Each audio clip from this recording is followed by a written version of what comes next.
You are not worthy to receive these 10 commandments. We will not live by your commandments. We're free.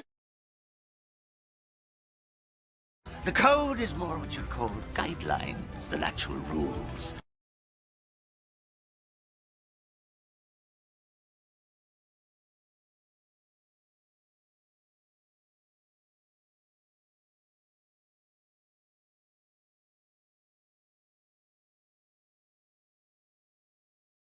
Cleaning your freeze dryer. The best way to clean your freeze dryer is with isopropyl alcohol. Using any other cleaner can damage the chromium oxide surface that's contained on the stainless steel. If you really want to get technical, ASTM A380 contains a proper method to clean stainless steel. However, it requires nitric acid. The Food and Drug Administration recommends isopropyl alcohol for cleaning around food surfaces and the food industry. If you use anything that's going to be acidic or caustic, you can end up damaging the chromium oxide finish that is found on stainless steel that gives stainless steel the wear and corrosion resistance that we need to rely on. Also, if you use any other mild cleaner, the FDA requires other mild cleaners to be rinsed and then followed up with a sanitizing agent. Alcohol does not require that.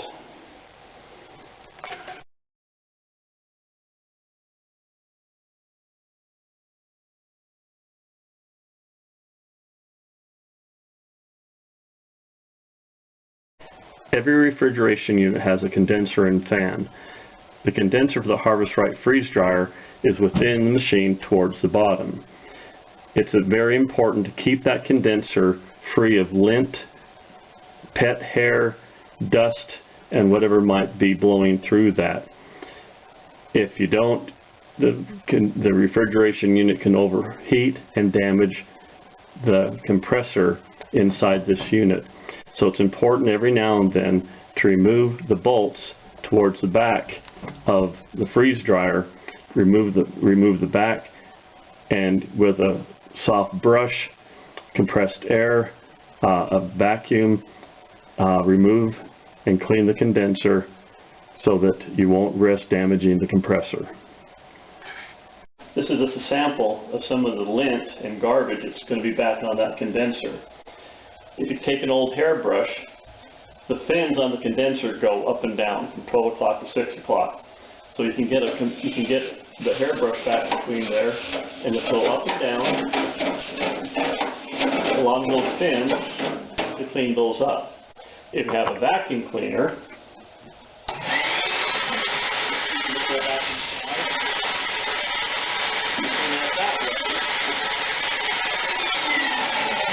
so you can just take your vacuum cleaner and go back and forth along the fins. Now, if you have compressed air, airflow goes from the outside in. If you get compressed air and you blow on this side, you can be blowing the dirt and the lint farther into the condenser coil. So what you want to do is just delicately reach your hand back in here and blow from the inside out.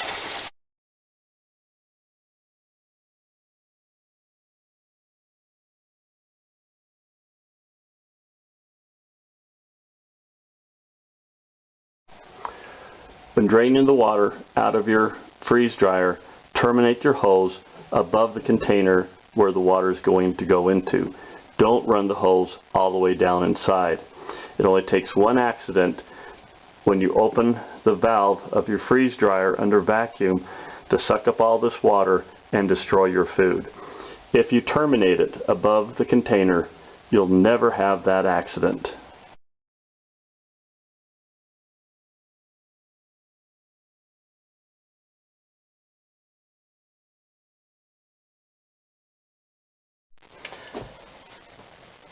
Draining your vacuum pump.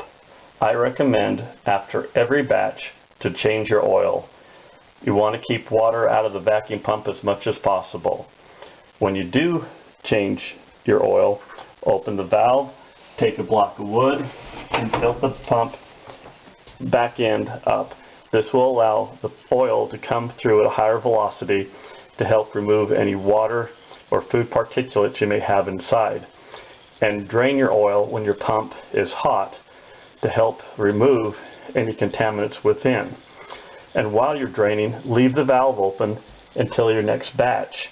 As the pump, which is going to be hot or warm, as it cools down, condensation can happen within the pump, causing additional moisture.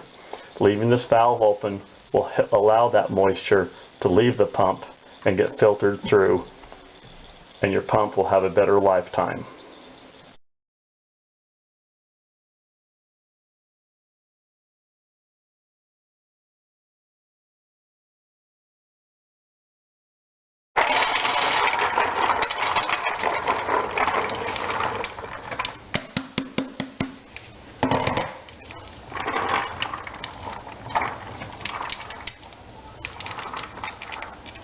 Looks like I'm only going to be able to fill 3 of the 4 trays, so I'm going to have to find something else for the 4th tray. Now, as I've done in the past, I'm going to weigh these and make sure that they're all equal in weight so they finish at the same time. It doesn't make any sense to have a whole bunch of food of the same kind in this tray and a little food in this tray. This one gets done, but this one's not. It's just waste time and energy. About a year ago, I compiled this list from different websites, and this is water content. So if I go down this list to carrots, it's telling me that carrots are 85% water, and I think that's not surprising. The human body is primarily water. So carrots are at 85%. So if I go over here, this will tell me what else is at 85%. So, okay, artichokes, apricots, plums, winter squash are also foods around 85%. Now I do have some apricots which are also at 86%. So if I put apricots in this tray and at 86% water, and these are 85% water, and if I put the same weight, then everything will be done approximately at the same time. Now it wouldn't make any sense, for example, if I were to put, say, zucchini. Zucchini is 95% water. So if I would put zucchini in this tray, all these would get done and the zucchini still wouldn't be done. So what I'm suggesting is that when you freeze dry, try to do either all the trays the same or the trays that have the similar water content. I think it'll just be a lot more efficient by doing it that way.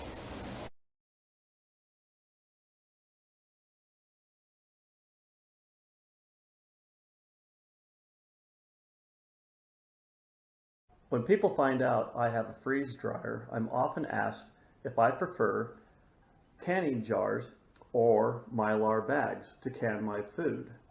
After some extensive research on the matter, I've come up with a scientific test that I think will solve this dilemma.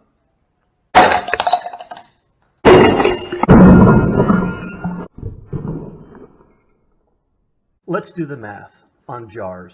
Target has their jars for $10.99, Walmart for $10.50, and Tractor Supply for $11.99. That makes the average cost of a jar for a pack of 12, $11.16, or 93 cents per jar. Now, if you remember, it took 1.5 jars to equal 1 bag. So that means to do one equivalent bag comparison with jars is going to cost you $1.39. Now, with the cost of bags, Harvest Right has their bags for $19.95, Pleasant Grove Farms for $32.95, and VSU for $19.30. That makes an average cost, and this is for 50 bags per pack at 7 mil, makes it 48 cents average cost for 1 bag. So the comparison is, if you're going to be using jars, it's going to cost you $1.39 for what would cost you a bag for 48 cents. Whether you go with new school or old school, but just remember,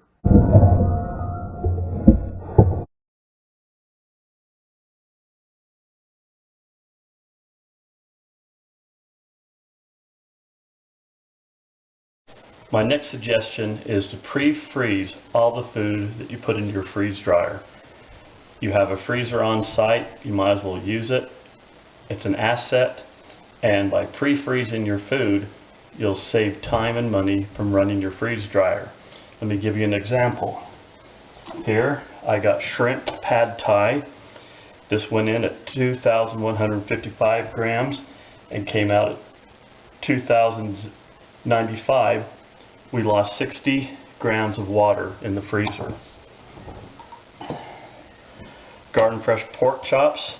This went in at 2283 and it came out at 2201, a savings of 82 grams. Fiesta beef went in at 2198, came out at 2134, a savings of 64 grams. Tomato puree went in at 1724, came in at 1,658, a savings of 66 grams. To give you an idea, this is how much water the freezer removed in a 24-hour period before going into the freeze dryer. This means that my freeze dryer has to work this much less and will save energy because I'm already removing water from the food by pre-freezing.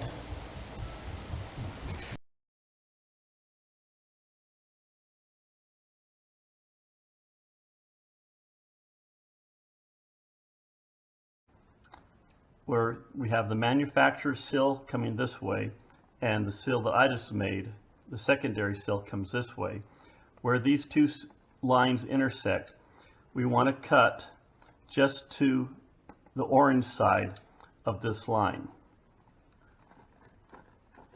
Just like that. Nice thing about these bags will now fit inside my freeze dryer rather well. Oh, that was a little bit tight. One of the problems you have with the gallon bags is you won't be able to do this with the gallon bag sizes. So this one was a little bit tight. I'm just going to kind of smash that down just a little bit so it fits inside. And this is when the magic happens.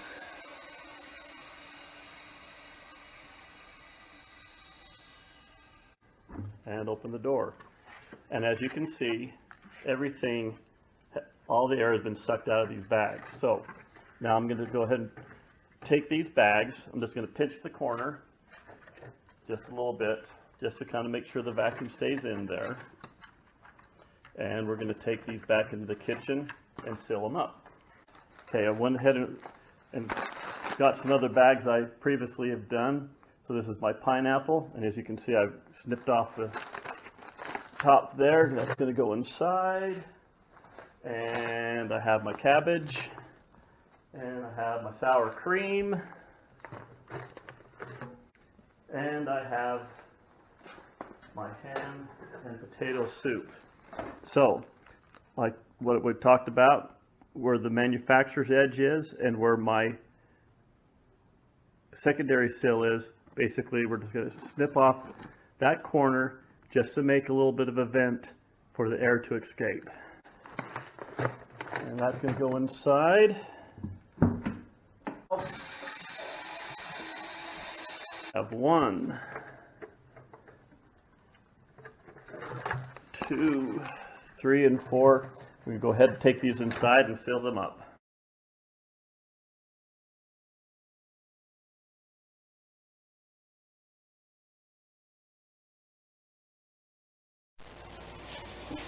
Before you package your food, you want to check the cold spots. Sometimes flipping the food over and just you want to feel for anything that's cool. If you have any cold spots, don't fool yourself thinking it's okay to bag. mash things down, move things around. You want to make sure that everything is going to be cold. Pick up some pieces that might be thicker, and if you can't feel it with your finger, then that little divot that's right above your upper lip is called the filstrum, between your nose and your mouth, right above your lip. That is one of the most temperature sensitive parts on the human body. And I'm not suggesting putting this up your nose, but if you just touch it to the filstrum, if you feel anything that's cool, when in doubt, continue to freeze dry. Don't take the chance of ruining your entire batch of food by having some moisture in your bag, because a little amount of moisture can start to reconstitute the rest of your food and make it just a little bit on the moist side. And one of the dangers about that is that when it comes to vegetables, if you put vegetables that come from the earth into a zero or low oxygen environment with just a little bit of moisture, then that's a perfect breeding ground for botulism. Now, but if I were doing vegetables, that's when you have to be really careful. So with this is garden fresh pork chops. Has lots of potatoes in it. So you want to check the potatoes. They're a little bit thicker. Flip things over. Just probe it with your fingers. Make sure everything is at the same temperature, no cool spots. When in doubt, put it up by your upper lip. See if it's cool. Now, if you do have doubts about it, there's one thing you can do, and I call it the crunch test. So we're going to go ahead and package all this food up, and then I will show you the next step. If you bag up some food that you think might still have some moisture in it, or if you're not quite sure, you can do what I refer to as the crunch test. When you move the food around inside the bag, it should feel dry and crunchy. That's a good sign that it's fairly dry. But if you have a moist piece of food in that can start to rehydrate it, in a couple of days it may not feel so crunchy. So what I suggest you do is you take the bag, put it in the refrigerator for a couple of days, and then try the crunch test again. If it's still crunchy after 2 days, you're probably okay. But after 2 days, if it's no longer crunchy but kind of squishy, you probably have some moisture that was reintroduced into the food. And because it's been in the refrigerator for a couple of days, you can just open the bag back up and put it back in your freeze dryer and finish drying it.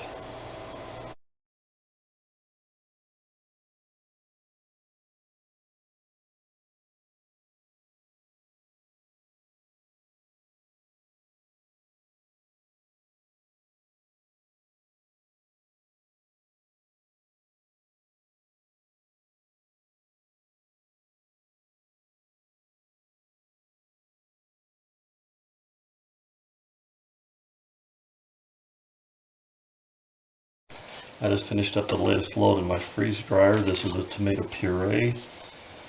It started at 1,724 and is now ended at 786. The Fiesta beef started at 2189 and ended at 1126. See, this is shrimp pad thai, finished off at 1084.